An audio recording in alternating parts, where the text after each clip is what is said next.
अस्सलाम वालेकुम नाज़रीन, डॉक्टर दानिश रियल फोकस के साथ हाजिर है।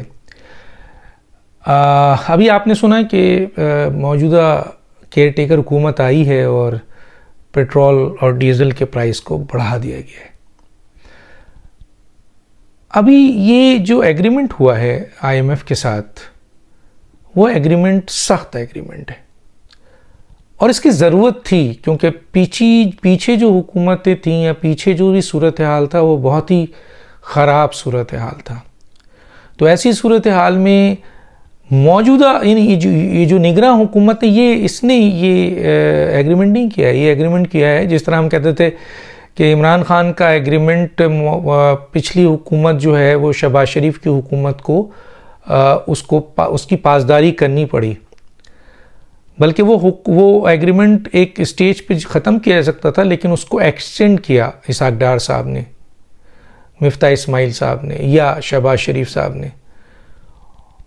और अगर वो उसी वक्त उसको लपेट देते तो शायद सूरत हाल बेहतर होती, लेकिन फिर बाद में जो है आईएमएफ उनके साथ एग्रीमेंट ही नहीं कर रहा था।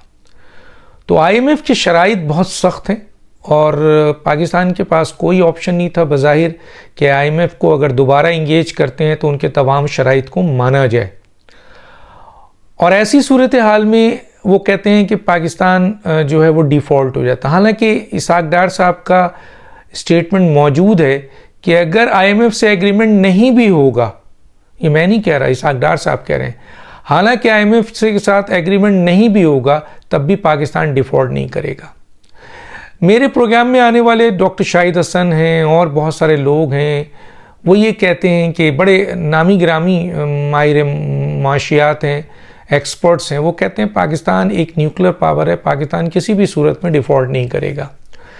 लेकिन अब जबकि ये शहबाज शरीफ की हुकूमत चली गई है और चली गई अपना तकरीबन 16 महीने की हुकूमत है, अब इस हुकूमत के हवाले से बज़ाहिर जो ख़ुद हुकूमत कहती है, जब मैंने बहुत सारे लोगों का इंटरव्यू लिया तो इत्तेहादी हुकूमत थी, तो उसमें जो मुख्तलिफ़ पार्टी के सरबराहों या अहम तरीन लोगों का मैंने इंटरव्यू लिया तो उनमें एक ही चीज़ आ रही थी कि जी पाकिस्तान डिफ़ॉल्ट हो रहा था और हमने डिफ़ॉल्ट से बचाया। तो इसका क्रेडिट ले रहे हैं। तो खुद शहबाज शरीफ ने भी कई जगहों पे कहा कि पाकिस्तान इमरान खान की पॉलिसियों की बुनियाद पर तकरीबन डिफ़ॉल्ट हो गया था और उसको हमने बचाया। हालांकि इसहाक डार साहब अपने इंटरव्यू में कह चुके हैं बहुत सी जगह कि पाकिस्तान इंशाअल्लाह, जब आईएमएफ और इनका एग्रीमेंट नहीं हो रहा था उस वक्त भी इसहाक डार साहब ने कहा था इंशाअल्लाह पाकिस्तान डिफ़ॉल्ट नहीं होगा, ऑल्टरनेट ऑप्शन मौजूद है।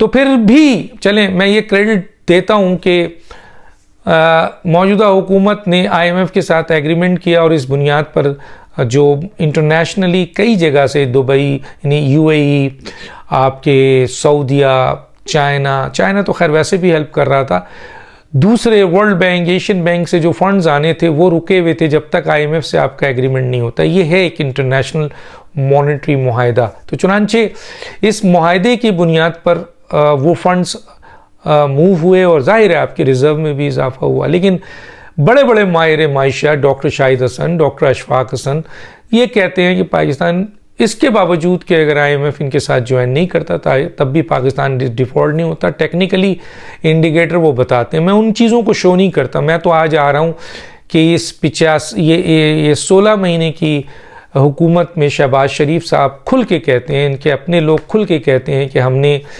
क्रेडिट लेते हैं कि जी पाकिस्तान तकरीबन डिफ़ॉल्ट कर दिया था इमरान खान ने और हमने उसे डिफ़ॉल्ट से निकाला और हम उसकी तारीफ़ करते हैं। लेकिन इसके अलावा मौजूदा हुकूमत की 85 वज़रा थे, 85 की काबीना थी। हम ये देखते हैं कि 1 2 3 4 वज़रा के अलावा उन गिनतियों में आप गिन सकते हैं उन वज़रा की कुछ कारकर्दगी, कुछ नहीं बल्कि अच्छी कारकर्दगी नज़र आती है। उसमें फाइनेंस का मिनिस्टर भी है, बिल्कुल है, मानते हैं उनकी बड़ी मेहनत है इसहाक डार साहब की, इसमें कोई शक नहीं है।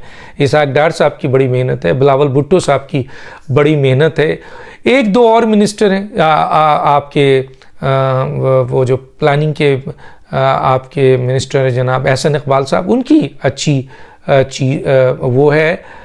लेकिन बाकी जो बहुत अहम मिनिस्ट्री थी उनकी कारकर्दगी क्या है बताइए, क्या हमें नज़र आती है, आपको नज़र आती है? ये चले बहुत कारकर्दगी है इस हुकूमत ने की है, लेकिन वो जो इंफॉर्मेशन मिनिस्ट्री थी उसने पाकिस्तान की आवाम को क्या दिखाया है कि इस हुकूमत ने 16 महीने में क्या कर रही, इंक्लूडिंग अपना इंफॉर्मेशन मिनिस्ट्री और पाकिस्तान की ये 16 महीने की इत्तेहादी हुकूमत ने, क्योंकि यही वो मिनिस्ट्री होती है। मुझे पालवशा खान ने मेरे प्रोग्राम में बिल्कुल कहा कि ये जो मिनिस्ट्री थी ये हमारे पास नहीं थी, अगर हम होते तो हम दिखाते हैं अवाम को कि हमने क्या बेहतरी की है। ये PMLN के पास थी, उनका वाज़ेह इशारा था डॉक्टर आसिफ किरमानी की मौजूदगी में कि ये तो आपके खातून जो थी उनको ये मिनिस्ट्री मिली थी। तो उस मिनिस्ट्री का काम ये है कि कि आपने क्या काम किया। अभी देखें सिंध के अंदर पीपल्स पार्टी ने जितना काम किया है, ऑब्जेक्शन है, क्वेश्चन मार्क है, पता नहीं किया है या नहीं किया है, लेकिन उनका प्रोपेगेंडा सेल, उनकी जो वजारत इत्तलात है, उनका जो आपका मीडिया सेल है, उसने इतनी ज़ोरदार इस्टेब्लिश किया है कि जनाब सिंध हुकूमत ने या पीपल्स पार्टी ने बड़े काम किए। कहाँ है 16 महीने की, शहबाज शरीफ से मैं पूछना चाहता हूँ, आपकी 16 महीने की कारकर्दगी रोज़ाना की बुनियाद पर हम पूछते रहे, हम मांगते रहे, हम मैडम हैं वजारत औरंगज़ेब से कहते रहे कि आइए जी आप अपनी कारकर्दगी तो बताएं क्या है इस 16 हुकूमत की, तो वो आई नहीं। हम अपने तौर पर चंद अहम तरीन जो डेवलपमेंट हुई है उसको हुकूमत के साथ जोड़ा है, हालांकि वो आर्मी चीफ की कारकर्दगी है। आर्मी चीफ की बहुत बड़ी इनकलाबी कारकर्दगी है जिसको मैंने मेंशन किया हुआ है। स्पेशल इन्वेस्टमेंट फैसिलिटेशन काउंसिल, ये बहुत बड़ी कामयाबी है। इसके अलावा आपका आर्मी चीफ का ये मादनियात और आपके जो आपका माइंस है, मादनियात हैं, इनके ऊपर जो है वो इन्वेस्टमेंट और इसके ऊपर काम, ये भी बहुत बड़ा काम है। इसके अलावा सब ज़रई इनकलाब, ये भी आपके आर्मी चीफ का विजन है और उन्होंने इसको डेवलप किया और 50 तकरीबन आपके 5 साल में 50 अरब डॉलर की इन्वेस्टमेंट हो रही है। इसी तरह और दूसरे चीज़ों में, इंटरनेशनल रिलेशंस में, इंटरनेशनल फंड्स लाने में आर्मी चीफ का बहुत बड़ा रोल है और पूरी दुनिया को उन्होंने मुआफ़ किया। दहशतगर्दी के हवाले से आउट ऑफ वे जाके उन्होंने एक पॉलिसी बनाई है। बड़े काम है उनके, खुद मैं नहीं कहता, खुद शहबाज शरीफ कहते हैं कि ये विजन आर्मी चीफ का है। तो आपने क्या किया? मसलन आपकी हुकूमत ने जो कानून साजी की है वो आवाम के लिए कौन सी कानून साजी है? तो सब, चाहे कोई भी कानून साजी हुई वो तो आप लोगों ने अपने लिए की है, अपने मफाद के लिए की है, आवाम के लिए तो कोई नज़र नहीं आई। आवाम पर तो वही गिरानी है, वही बेरोज़गारी है, वही दबाव है। अभी देखिए निगरां हुकूमत में फिर आप जाते जाते इन्होंने 20 रुपये बढ़ाया, कम किया, आपके 18 रुपये 20 रुपये बढ़ाया। वो जो गए थे, जो आपके रूस से जो ऑयल आया था वो कहाँ गया? पूछ रहे हैं लोग, हमसे पूछते हैं, हम इनसे पूछते हैं, ये कोई जवाब ही नहीं देते। ये आते ही नहीं है टीवी पे बैठ के, बात ही नहीं करते हैं कि भाई आके अपनी अचीवमेंट तो बुलाओ। आप अपने पसंद के लोगों को बुलाकर इंटरव्यू कर लें और आप अपने पसंद के लोगों को के मीडिया में जाकर ये अपनी तारीफ़ कर लें, इससे मसाइल नहीं हल होते। आइए वहाँ जहाँ आप पर तनकीद की जा सकती है, आपको पकड़ा जा सकता है, और अगर आपके पास मवाद है, हम इमरान खान को भी ये कहते थे कि आप अपने लोगों को बुलाकर वहाँ बैठाकर इंटरव्यू कर लेते हैं। आइए आप ऐसे लोगों एंकर को बुलाइए और खुला छोड़िए उसको कि वो लाइव आपको प्रोग्राम करे, तो वो बताएगा कि आपकी कारकर्दगी क्या है। इसी तरह मैंने शहबाज शरीफ को भी कहा, शहबाज शरीफ साहब आइए, आपसे बहुत सारे सवाल करने हैं।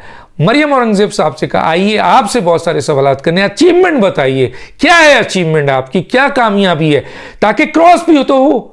आप एक जगह तकरीर कर देते हैं मैंने ये किया, और एक ही चीज़ पे सारे जितने मैंने अहम तरीन लोगों के इंटरव्यू किया कि जी हमारी अचीवमेंट पाकिस्तान को डिफ़ॉल्ट होने से बचा लिया। इसके बाद मैं पूछता हूँ अगला बताएं, तो कोई नहीं बताता। मैं नाम नहीं लेना चाहता यहाँ पर, लेकिन ऐसे बहुत सारे लोग हैं जो आए थे मेरे प्रोग्राम में, मिनिस्टर्स हैं, लेकिन उनके पास नहीं है। तो मैं कह रहा हूँ 2-3 मिनिस्टर्स ऐसे हैं जिन्होंने वाकई मेहनत की है, काम किया है। इसमें कोई शक नहीं है कि शहबाज शरीफ ने भी बड़ी मेहनत की है, लेकिन मैं तो ये सवाल करता हूँ कि असल काम जो होता है वो आवाम के लिए होता है।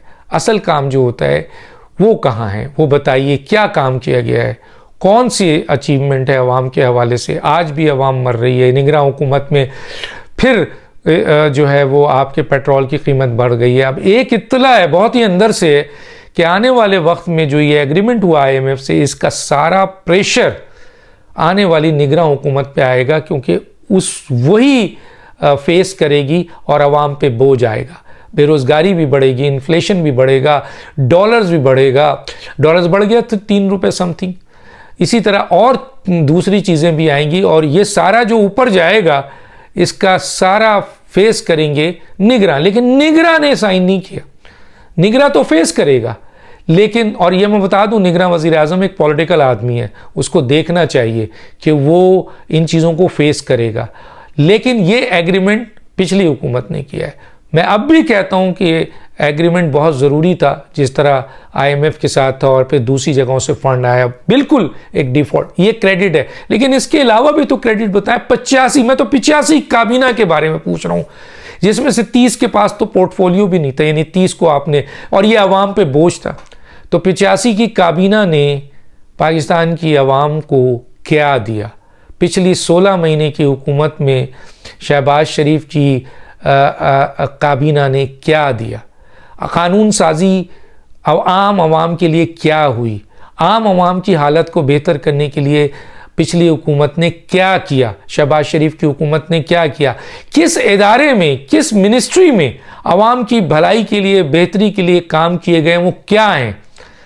और कौन सा इनकलाबी काम किया गया? माँ सवाए आर्मी चीफ ने जो बड़ा इनकलाबी काम किया है, जिसको खुद शहबाज शरीफ मानते हैं, इसके अलावा और कौन सा काम है? हमारा ये सवाल है, इसका जवाब कौन देगा? आते नहीं आप, ना वो आते हैं। हम तो बुला के करेंगे कि भैया ये मैडम एक इंटरव्यू तो दें, ताकि हम आपकी तरजीहात पूछ लें, आपकी प्लानिंग पूछ लें, आपकी पॉलिसी पूछ लें, आपने क्या काम किया है, कौन सा काम किया है, आपने इतने 16 महीने के अंदर आवाम की भलाई के लिए पाकिस्तान की लिहाज से क्या काम किया है, या आपने अपने मफादात को तहफ़्फ़ुज़ देने में क्या काम किया है? जो तहफ़्फ़ुज़ दिया है, जो आइन में बड़े 54 आइनी तरमीम के अवाम के लिए क्या है? नैब की आइनी तरमीम, आइनी मसलन 5 साल वो फला, ये आपके प्रैक्टिस एंड प्रोसीजर एंड जनाब जजमेंट, हर आइन का जो रास्ता था वो तो सियासी लोगों का है, वो तो हुकुम वो उन लोगों का है जो मुख्तलिफ इत्तेहादी हुकूमत बैठे हुए थे। अवाम के लिए क्या काम किया?